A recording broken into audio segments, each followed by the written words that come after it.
The good news is that I'm not going to talk at you for 35 minutes, because that's not why Hoarding UK is here.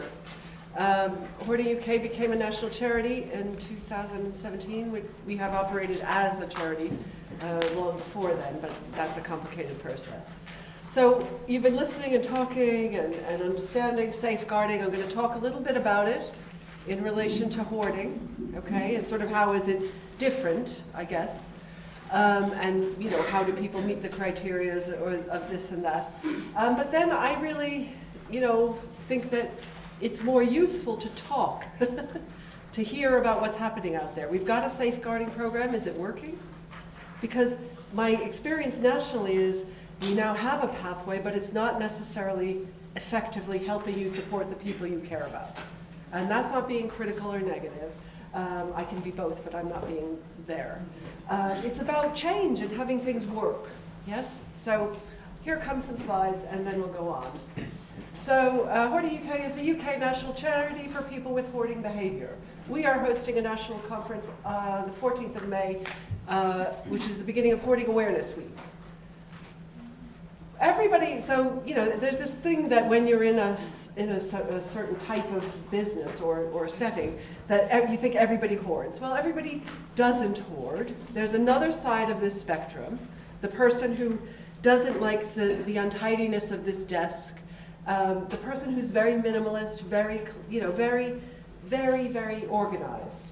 But on the spectrum of clutter, which is sort of where most of us, I think, live, people have stuff, people collect stuff, people clutter stuff, and then people get overwhelmed with stuff, which is what we deal with when we deal with hoarding. In 2013, the Diagnostic Statistical Manual in America, I know I have that accent and I'm terribly sorry,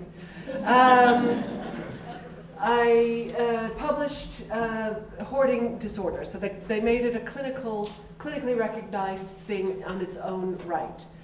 To read you this would be very boring, so I sort of highlight what it says, which says that basically this person is unable to discard things. It's so overwhelmingly difficult for this person because of how upset and anxious they get that they cannot let things go. That because of this problem, the house becomes unusable in the way we might consider a house being used. So we have a national helpline that has existed since 2008, and we have what we call a quick risk assessment. That says, can you sleep in your bed? Can you cook in your kitchen? Can you use your loo? Can you sit on your couch? If those answers sort of flag things, then is it ankle high, knee high, waist high, shoulder high, head high, higher, ceiling? Okay, so we're trying to get an overview of how much impairment there is in that house, how much risk. But the criteria also acknowledges that it's not just in the house, that there's financial problems and legal problems and psychological problems. So this impacts more than just a cluttered space. I'm sure you're, in fact, as I always say, Lewisham is a part of my training because Lewisham was one of the first organizations to introduce a hoarding protocol in 2012, before it sort of, became more awareness. So I'm sure you're aware of the clutter in the training. It was used in research, and it gives us a sort of way of evaluating the impact of stuff on the space. Now, it is a staged image, so it's never going to represent the actual space. And if a person was at a lower level, a level 4, but that was squalid, that had smell infestation or those sorts of things, then that would raise that risk. So it's not a block, something that you look at in a very sort of concrete way, but it gives us a framework. And it says that if we have levels 4 through 6, we have a medium risk, and if we have levels 7 through 9, we have a high risk. Now, I'm here to help people who hoard, yeah? But that doesn't mean that we stay with risk. But that means how we manage the risk needs to balance the person's well-being as well. So we have to consider, which is the law, the person's well-being. And why do we have to consider that? Because in 2014, very busy time for hoarding, the CARE Act passed, yes? And it says if a person has a mental disorder or impairment or illness or other kinds, and that because of that, the person is unable to achieve outcomes, so it's no longer a deficiency model, there's no longer a vulnerable adult, the person cannot achieve what they need to achieve to be in a state of well-being, then we have a duty, yes? A duty to undertake a social care assessment. And that social care assessment needs to be what a person wishes to achieve. That is transformational. So the person needs to be driving this change forward. That's what the law says. And they have to meet criteria. The criteria includes maintaining a safe and habitable environment. Tick, tick. This person is eligible for a social care assessment. It says that this person is at certain levels, so the London Fire Brigade says level 5 and above would be able to be safeguarded. So the person who self-neglects, including hoarding, is eligible to be referred into adult safeguarding. As a result of that, they're able to, if determined that they have substantial difficulty engaging and no one to speak on their behalf, have an advocate. So not a lawyer, an activist working for them and their rights. Apparently, Lewisham is going to relaunch it's launching a self-neglect and hoarding protocol, and we need to keep capacity in our mind. We need to be thinking about, does this person who cannot throw something out have the capacity to make decisions about a safe and habitable environment? I don't want a person to be deemed to lack capacity, but in capacity there are protections. When we say to someone, you've got 6 weeks, are we asking a person who doesn't have the capacity to do something that if they don't do it, we are going to penalize them? Sorry, all hoarding protocols look like this. Is it clear? I don't know. I want to know who to call, how to go, and where to move on. This is the Islington protocol, by the way, which I was a part of developing. So that's me. So basically, I now want to talk about that. That has existed since 2014. That's relatively new, so it would take time for those things to get into place. Who's safeguarded somebody with hoarding? How'd it go? It's not going too well. What are the difficulties? Do you want a mic? I don't know. Okay, good. He's living in his own private accommodation. So private rental? Privately owned. Privately owned. He was in hospital and he was delayed discharge because he was assessed to not have capacity to make the decision to go back with the property in the state that it was in. Okay. When did they know about the hoard? He doesn't want to. Pro-choice. Great, sorry. My son. He wasn't known to services until he was very, very well. Yeah. Came to the attention of police, yeah. was admitted, and then I was allocated to be a worker, and then I eventually was able to encourage him to allow me to go and see his property with him. 5 ago came around, it was rating 9, I said. Yeah. So the difficulties are that he wants to, he's now in respite, he's been sort of almost like a delayed discharge in essence in respite. So which he's paying for? Okay. So we're going to reassess his capacity since he's been sort of discharged from hospital. He wants to go back, his ceiling's falling down from a leak from upstairs, which has nothing to do with the hoarding. His toilet's not working. Mm-hmm. We've been going through the sort of the MCA and the best interest to do clearances, and they're very, very slow. I'm trying to adhere to all the sort of the do's of working with someone in his situation, yeah. whilst having sort of a caseload of how many? Well, having a caseload of however many, plus yeah. Sort of all the pressures that go along with it. Yes. Oh, it is a hugely pressureful. The ethical dilemmas really that come along with it. So he's in this respite place and wants to come home, and I've sort of had to tell him that, well, I can't stop you from going home at this point. There's nothing that can stop me. He wants to go back, and we can't clear enough of the stuff in the house to make the ceiling safe or to make the toilet usable. And it's a bit of a perfect story because he's in his own. Yeah, well, I mean that's in his own property. That's one of the big gaps when you own your own home. You know, it makes you sort of ineligible for funded care at times, and you know what I mean? So it does get more of a mess. Yeah. I'm not selling anything. We are overstretched. But you know, my colleague said, "Oh, remember when I started, you were backlogged?" "Oh, I'm backlogged." I said, "I know." But the thing is, we have a helpline, and that helpline is free of charge and ongoing. And that helpline is delivered by psychological professionals, counselors, counseling trainees. My desire is to change this, not to develop a hoarding, decluttering service. So everyone is learning about this and will take that information with them. But it feels to me like he needs some time and space to figure out how he's going to move back. You know, Yeah, it feels like the house is not safe and habitable. No, it's not. So, I went to the training a couple of days ago that Susie Bray did on self-inflicted hoarding, and one of the things that I said in there was that, you know, all the do's and all the, you know, good practice things that ideally we should be trying to stick to at all costs. You know, and I think I am managing to do as best you can. Of that, but unfortunately, the situations that often seem to come up, there's the risk, or there's, you know, the other sort of pressures that go with it. I mean, we haven't got the, you know, the 6 months, the year, the 2 year, the 3 years to just slowly work with someone to build up that rapport, and it's having to be sort of quite quick. It's just the challenges of balancing and managing the opposing sort of pressures. With yes, which I agree. Practice and, you know, higher risk, and yeah. you know, getting someone out of hospital, and you know, all those sorts of things. It's really, really. I guess to me, you know, because I started Hoarding UK as an activist, but I'm not an idealist. I'm an organizational development consultant before I got into this stuff. So basically, to me, this cycle. So like, why didn't we know when he came into the hospital that this was an issue? Because we usually sort of find out about a week or so before discharge, if we find out. Do you know what I mean? Like, so why isn't there a sort of home assessment process, even in the way that we do it on the phone, asking the person, you know, can you use your loo? Can you sleep in your bed? Can you, you know, they may lie, but because they don't want the help. But usually people are, if they're feeling listened to, would be engaging in that process. But this time issue.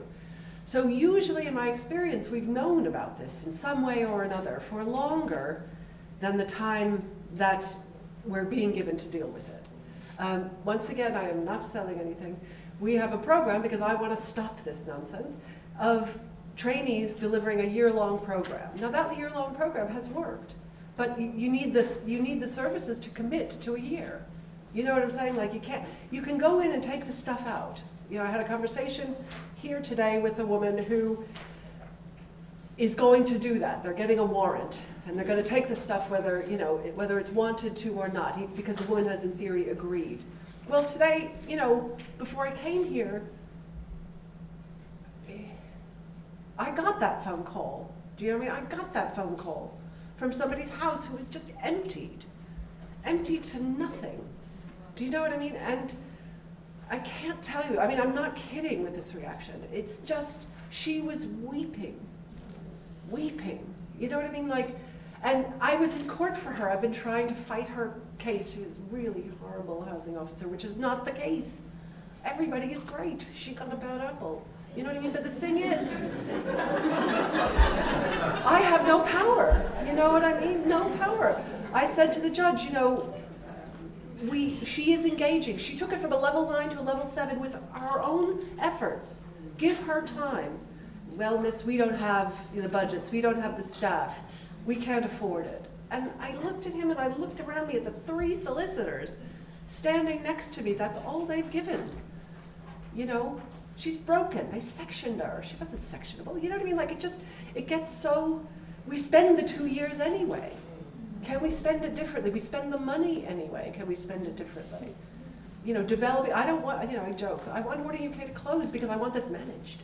I think when you're talking about sort of the challenges, the thing I find challenging isn't so much the work with him. I think when, you know, he's there. He likes when he's back in his house, yeah. His property will still be very high on the rating. Yeah. But it's sort of, it's manageable, and I think I find the work okay. It's the pressure and sort of me. That's it. And I'm being sort of very respectful about the language that I use when I'm talking about his items and things like that.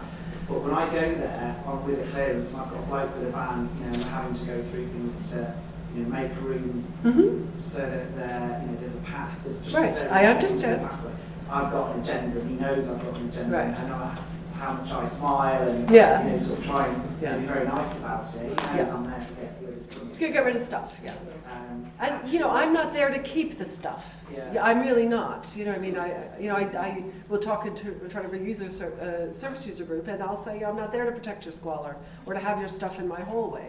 Do you know what I mean? Or to say you're going to live in a level 9 hoard. What I am saying is that we need something that meets the criteria of the CARE Act, which takes your views and your well-being in as much consideration as everything else. I feel if we're able to monitor and report back progress, we would be legally able to say we are, if something happens, which could happen anyway, there's no evidence that there's more likelihood of a fire in a hoard. Person's more likely to die in it, if there is one. But what I'm saying is it's just, anyway, you get my point. If we have a process and we're doing that consistently, then I feel like we're saying we're doing what we need to do, we're mitigating risk, we're taking it down in a way that meets this. There were other questions, because honestly, I don't tell people I do this anymore. If I go to dinner, oh my God. I work in a restaurant. Oh my gosh. Who else has questions? Questions, thoughts, how is it going? Anyone got a positive story? Because there are positive stories.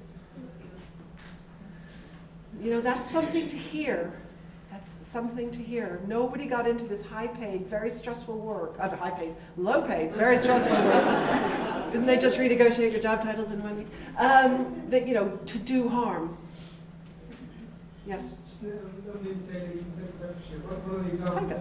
of where it worked well is where a social worker came to work with the person for quite a long period of time. A year is our model. At the start of it, so he had a caravan that was pretty much a hole in the roof. There was mink going in there as well. Yeah. But he was very clear from the beginning that his problem was a dripping tap. A dripping tap? Yeah. So that's how he's framed it. Yeah, so he had a dripping tap as well. So with a lot of work, I know we got a plumber in to sort out the tap as well, and it was sorted out. And obviously it's quite a strange thing for the plumber. He was walking in and thinking, you've got me to do a dripping tap here, but actually that was the way for the social worker. You got away, right. And he moved toward a goal he had. For him that was important. So that was resolved, and as things progressed, he got to the point where he realised, actually I need more. Yes. But it was about being comfortable to go at his pace. Yes. Well, comfortable, but not, do you know what I mean? Like, I did a piece of research which makes me sound like an intellectual, and you get that I'm not. The thing is that it showed 67 interventions and no outcomes. That isn't useful either. Do you know what I mean? So it's, what you talked about there is what I would talk about, taking a person from not knowing, not being aware, being in pre-contemplation into awareness, into decision-making. And then the model of support is one that when we leave, we don't need to come back. It's about not one time offer, keeping the door open. Yeah, well, it has to be person-centered, and that's one of the other reasons it's so tricky. Because not one, I'm never going to write, I'm not going to never write a book on hoarding, because it means so much to me, but I would never write a book saying this is how you deal with hoarding. If I was to write something, it would be about how personally meaningful this is to me, but not this is how you handle hoarding, because it doesn't work. Can I ask, is there, I'm not a social worker, I work for a charity that supports people living with dementia, and I've worked with two people who have had hoarding issues and kind of referred it on to social services, and what's happened is they've kind of been offered a special duty team who go, say we're going to clean stuff, they say no, and then that's kind of been the end of it, really. Really? So I just wondered if there's specific a part of our or procedures or that we're not aware of. Well, when you say aware of, so our model is, and I would say this to anybody, we have 5 sessions of assessment. The first is, can we get in? Can we work in this space? If we can't, then we have a program that starts a process without as little disruption as possible to get in. So, and that's going along this therapeutic model.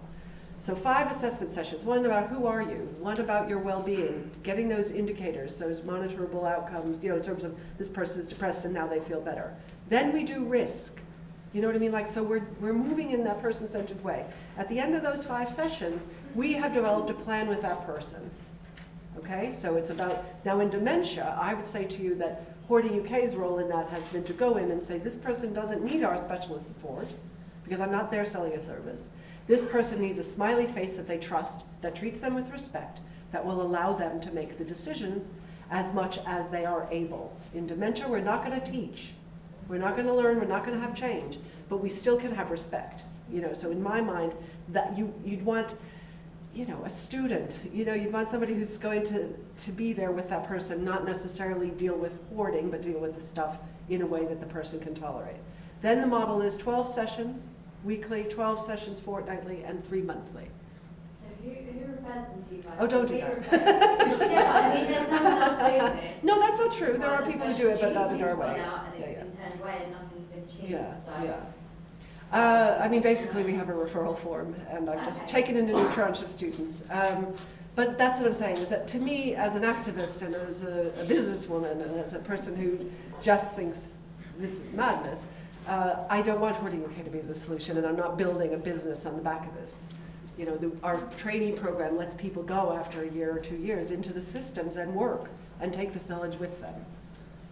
But there are services, and you can contact us and we can tell you where they are as well. Thanks. Mic goes down, I think. How are we on time? We got to 8 minutes, do we? Or 3 minutes? Got about 8 minutes. Yeah. Enjoy. Can I kind of ask along a similar vein? I'm also from the charity sector, I work at Age UK Leadership and Southwark, and we often find people get referred to us from all sorts of sources. Yes. Look at her face. But they get referred to us because they have hoarding problems because they're older people. Yes, That's not- right, exactly. They're not hoarders. What's your view on how you separate those That assessment two process. things, but Yeah. also how you identify those people who are hoarders younger, so that it's not when they're Oh, I see what you're saying. older people Yeah, yeah, and yeah. hoardy, and there's Yeah. adaptations needed in their home, and those adaptations are possible because of the hoard. state of the home, but actually it must have been like this for a lot of years. Yeah, exactly. You don't just wake up to it. Exactly. So that's a tricky one, because if we're talking about a person who's living independently, had a life, had a job, had a family, this person doesn't have a concept of the power of the social state. Do you understand? So you go in and you start telling this person that you're there to help and you're going to do things. They are just going to, take you down. It's just you're going to never get past that. So that's why I feel the assessment part of this is so important. So that you spend that time, 5 sessions, it's an investment in finding a way forward. Now, if we were then to find that this person wouldn't benefit from our service, which is about helping people through the trauma and the anxiety to help them heal and not need to do this anymore, which is a coping mechanism, then we would potentially look at, so what are the options? In one case, a woman agreed to be moved to a sheltered accommodation, which was nearby. Everyone agreed that the most important thing for her was that she stay in her neighborhood because she functioned there. She moved to that sheltered accommodation. She loved it. You know what I mean? And she would tell people what to bring and, what she remembered, and that was what was brought. She didn't see the newspapers. I would sort of say, in this model, in my view, there's a budget that person, I'm not, people who own things should pay for things. You can do that by putting a charge on the house so that social services are not getting overwhelmed with this. On sale or death, you can recoup that investment in this person. But, get that personal budget, get the person somebody they like, who's going to come in and just talk to them, listen to them, and help them with the papers. Honestly, it's rocket science. No.